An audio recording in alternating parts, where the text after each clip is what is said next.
एक बहुत रोमांचक गांव जो अपनी हरियाली से घिरा हुआ था। वह गांव बहुत ही सुंदर व सुनहरा था। उस गांव में छुट्टियों का दिन था। लोग इधर से उधर टहलते रहते थे। उस गांव में बहुत धूप निकल रही थी, मानो जैसे सूरज आग बरसा रहा हो। लोग छांव की तलाश में अपने घरों के अंदर बंद रहते थे और अपने परिवार को भी अपने घर के अंदर रखे रहते थे। और जैसे ही हल्की सी शाम होते ही बच्चे गलियों में दौड़ दौड़ कर इधर उधर भागते रहते थे। उस गांव में कुल्फी वाला बहुत प्रसिद्ध था। शाम होते ही कुल्फी वाला गली मोहल्ले में आ जाता था और वह सफ़ेद कुर्ता पजामा पहने रहता था। बच्चे जैसे ही कुल्फी वाले की घंटी सुनते ही अपने घरों से व गली मोहल्लों से भागते भागते हुए आते थे। गांव के बच्चे उस कुल्फी वाले के पास आते ही कुल्फी लेकर खाने के लिए लगते थे और वह कुल्फी बड़े ही चाव से और मज़े से आनंद से खाते थे। वहाँ पर एक रिंकी नाम की लड़की रहती थी जो बहुत गरीब व साधारण थी।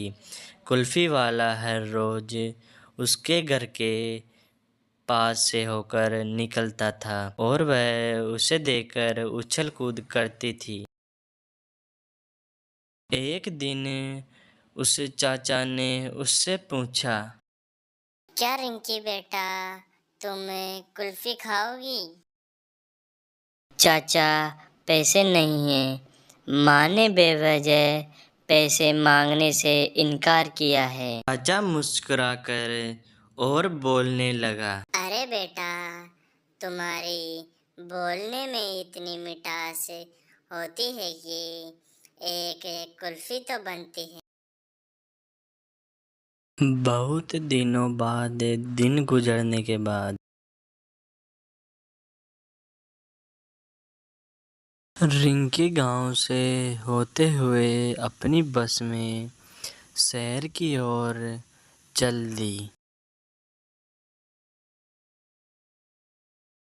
रिंकी ने शहर जाकर खूब अपने मन से और तन से पढ़ाई की और वह शहर जाकर एक अच्छी नौकरी हासिल कर ली। बहुत दिन गुजरने के बाद रिंकी अपनी पर्सनल कार में वह गांव की ओर आगे बढ़ने लगी और वह गांव की ओर चल दी। रिंकी ने अपने गांव जाकर देखा तो गांव के बच्चे मोबाइल में लगे हुए थे और गांव की कुछ लड़कियां भी अब मोबाइल पर लग रही थी।